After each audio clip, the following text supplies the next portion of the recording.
नमस्कार, मी ओंकार पोद्दार. सध्या आपण उभे आहोत सध्या चालू असलेल्या गडिंग्लज आणि कागल या महामार्गाच्या कामा ठिकाणी.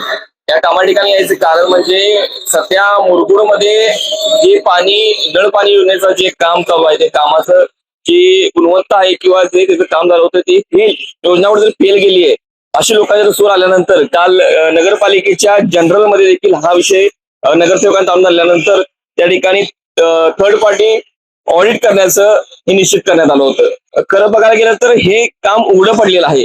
या नळपाणी पुरवठा योजना ही कोरोना काळामध्ये 2019 साली कामावर सुरू झाल्यानंतर 23 साली ह्या कामाचं जे आहे ते हस्तांतरित करण्यात आलं होतं. त्यानंतर या योजनेत करण्याप्रमाणे तिसऱ्या मजल्यापर्यंत पाणी जाईल किंवा पाणी पूर्ण पोहोचपणे मुरगुड शहराला प्राप्त होईल या पद्धतीनं त्या ठिकाणी वल्गना करण्यात आल्या होत्या. मात्र त्या कुठेतरी फेल गेल्या. नागरिकांनी तक्रारी होत्या, मात्र त्यानंतर त्या पद्धतीने पाणी पोहोचत देखील नव्हतं. मात्र आता या रस्त्या निमित्तानं ते उघडं पडलेलं आहे. त्यामुळे ह्या रस्त्याचा पंचनामा आपण या व्हिडिओच्या माध्यमातून करणार आहोत. जर बघायला गेलं तर शहरामध्ये अनेक ठिकाणी सध्या पाणी नळ योजनेला गळती आलेल्या आणि गळतीमुळे येथील कामगार रात्री उशिरापर्यंत काम करताना दिसून येत आहेत.